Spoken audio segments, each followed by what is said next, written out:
राजा भर्तहरि विक्रमादित्य के बड़े भाई थे। राजा विक्रमादित्य के बारे में आप बखूबी जानते हैं, जिनका संबंध बेताल पच्चीसी से है। किस तरह एक फल ने राजा भर्तहरि के जीवन को वैराग्य में बदल दिया, उसकी कथा इस प्रकार है। प्राचीन उज्जैन में बड़े प्रतापी राजा हुए।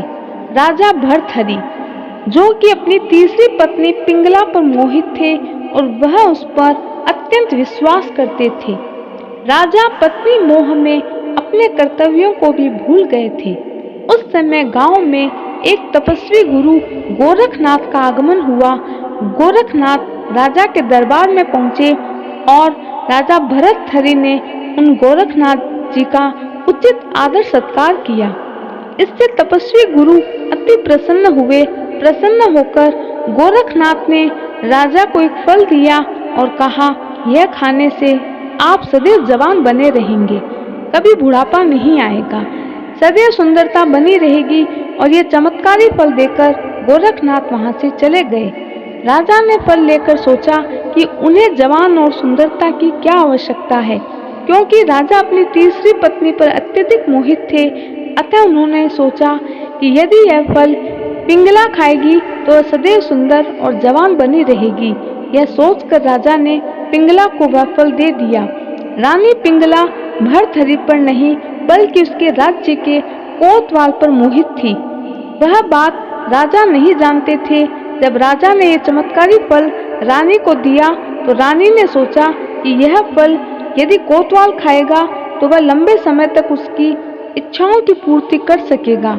रानी ने यही सोचकर चमत्कारी फल कोतवाल को दिया। यह कोतवाल एक वेश्या से प्रेम करता था और उसने चमत्कारी फल उसे दे दिया ताकि वेश्या सदैव जवान और सुंदर बनी रहे।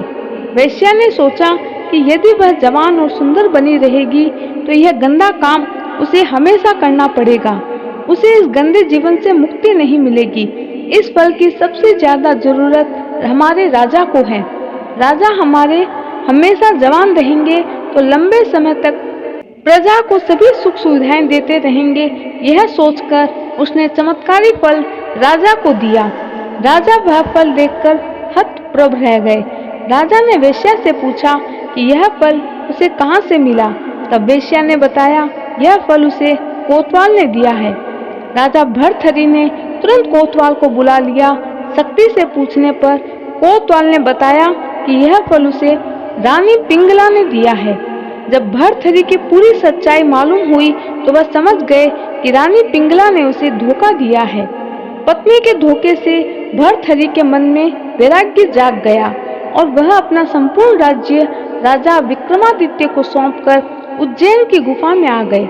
उस गुफा में भर्तहरि ने 12 साल तक तपस्या की। उज्जैन में आज भी यह गुफा दर्शन स्थल के रूप में विद्यमान है। दोस्तों, मेरी इस कहानी को पढ़ने और सुनने के लिए दिल से धन्यवाद। चैनल को सब्सक्राइब करें और वीडियो को ज़्यादा से ज़्यादा शेयर करें। जय श्री कृष्ण।